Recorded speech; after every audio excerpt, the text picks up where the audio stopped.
young people who, for whatever reason, have almost cut their ties with any kind of spiritual understanding or church or synagogue or mosque affiliations whatsoever.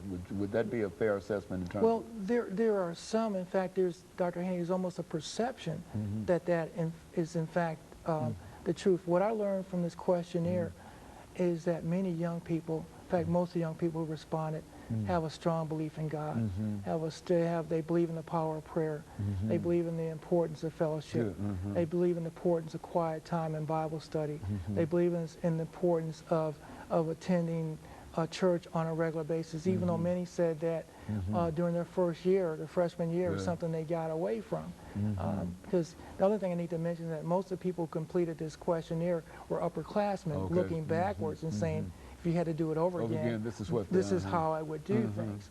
And so one of the things that I think is clear is that when young people do move away from their Christian experience as freshmen or sophomores, they eventually find their way back as juniors and seniors. Okay, very good. And so, and the other thing too that I think is critical is for them to understand the nature of the relationship with God, that it's a one-on-one relationship, and he starts right where you're at.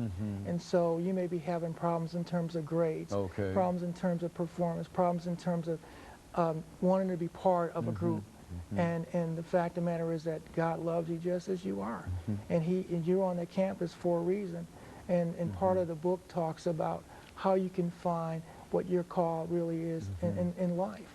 And so the book, again, was designed to uplift our young people. It wasn't designed to condemn them. It's designed to uplift them and to empower them, to give them information that they're not going to learn in a classroom. Yes, it's very hard to think in terms of where you might get that.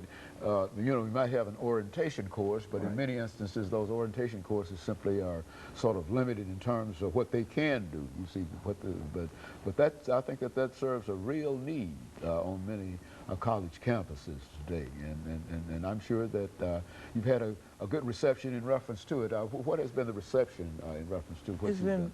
Extremely positive. And you know, I'm just humbled by the response.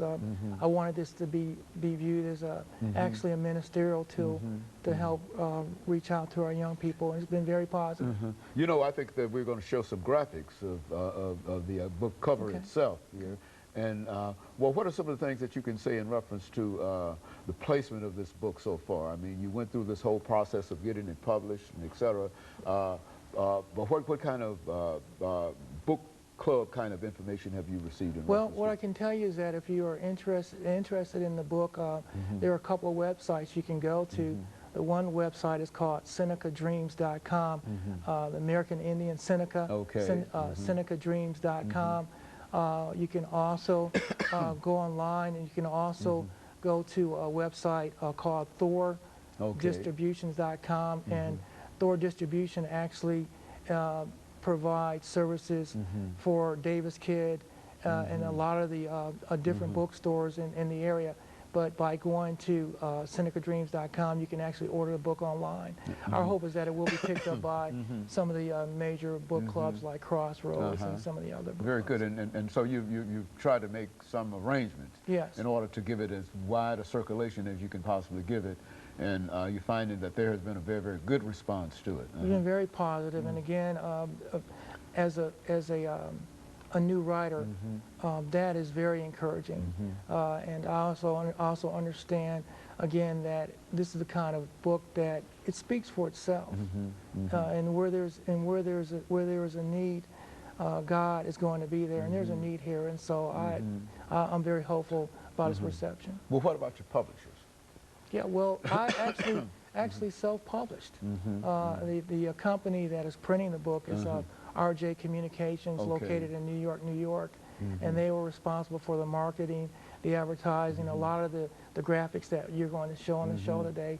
They are responsible for those, and they've been a joy to work with. We've already talked about a second book and a second volume to this one. So I'm encouraged by my relationship with them. And again, the other thing that's important is that the United Methodist Church Good. has been very supportive and has come out and made inquiries about the book. So we'll see it. I think we'll see it in a lot of different venues. And of course, especially on college campuses. Yes. You think in college bookstores and Yes. places where students, well, not only college students there, but all over can have some need for such a book. But most of the inquiries that I've received have been from colleges, and a couple schools have asked me to, to do book signings and come down, and that's a first for me. But the focus being to hopefully be here during freshman orientation, have the books available, and then there are a lot of upperclassmen who want to read the book because they just want. Many have said, "I just want to read it." That's I'm curious about it too. With all those titles and all those things that you're dealing with, and of course, Attorney McDonald, let me thank you over the last half minute that we have here for coming by and bringing us that excellent information today. Because as you've already indicated that.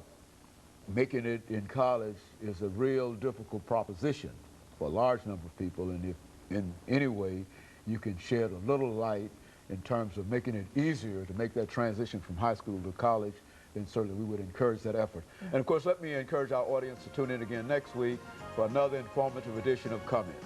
Thank you and good morning.